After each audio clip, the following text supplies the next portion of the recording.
And we're going to stick with some things that are a bit more serious. And we're going to talk sausages and halos, which, might sound a bit crazy, but I've got a point here, so I'll get straight to it. The Halo device saved 2 lives at Silverstone yesterday.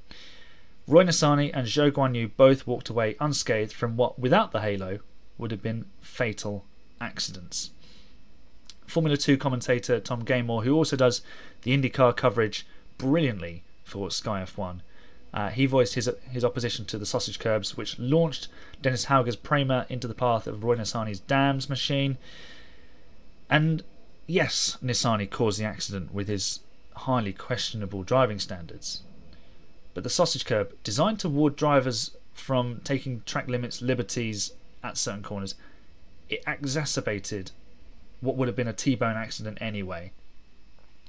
So for anyone who hasn't seen it, with a punctured right front tyre and no grip on the grass, which was probably still wet from Saturday, Hauger had little chance of steering away or stopping. And the Halo saved Nissany's life, protecting him from impact with the Prema car as it launched over the sausage curb and landed basically in front of the Israeli driver's face. And without it, it would have probably landed on him, and we wouldn't have gone racing yesterday, I don't think, because there would have been a very serious issue on our hands. So that was the first incident, and that was, really, really dangerous. And there's the whole question of sausage curbs, but is it a deeper issue of enforcing track limits properly? It's a very delicate balance. There is a place for the sausage curbs, but they do launch the cars. That is the big problem.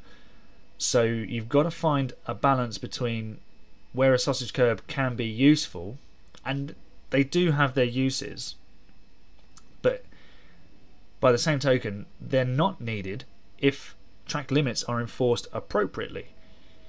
So it does come back to the FIA and race control making sure that they get the right balance, and if they're unable to enforce track limits appropriately, then we're going to be stuck with this potential lethal sausage curb at certain racetracks. Now, of course, the sausage curb wasn't designed to be hit from where Dennis Hauger did, but that has to come into the FIA's consideration when they set these things up, and I think they'll definitely be taking that more into account moving forward.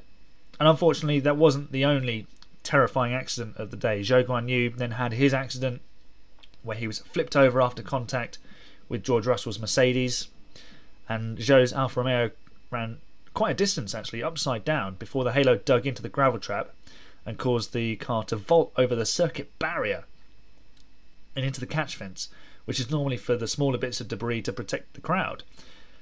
And we're very lucky that the catch fence was as strong as it was, because it took the impact of a pretty much full Formula 1 car which was full of fuel, and we're so lucky that that didn't burst into flames in a similar way that Romain Grosjean did, because where it landed, Zhou had no escape without help.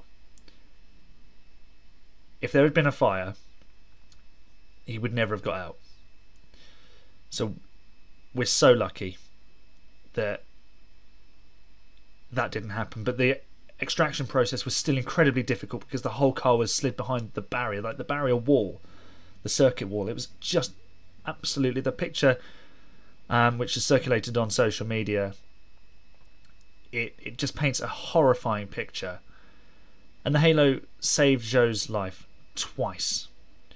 So it kept his head off the ground when he was skidding upside down because the roll hoop had failed because of the impact, and then it stopped the edges of the backside of the barrier of the wall from damaging his head. So it's not a flat surface. There was the sort of horizontal stands, I'd guess. You know, they go behind, so it's more of a square U shape in between. So scary. You know, you look at it and you think, wow, he is so fortunate to be alive. He's out of the car, no injuries. No injuries.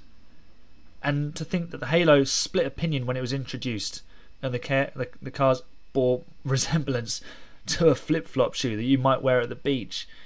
In 2018, The year that it was introduced, the device saved Charles Leclerc's life at Spa when Fernando Alonso went over the front of the Sauber. In 2020, it protected Romain Grosjean in his horror shunt, and it's now saved the lives of 2 drivers on a single day at Silverstone. The 2022 F1 cars are heavier with much stiffer safety tests, which has taken a little bit of criticism this year. And this accident has proved that for all their many faults, the FIA are still getting it right with safety in Formula 1.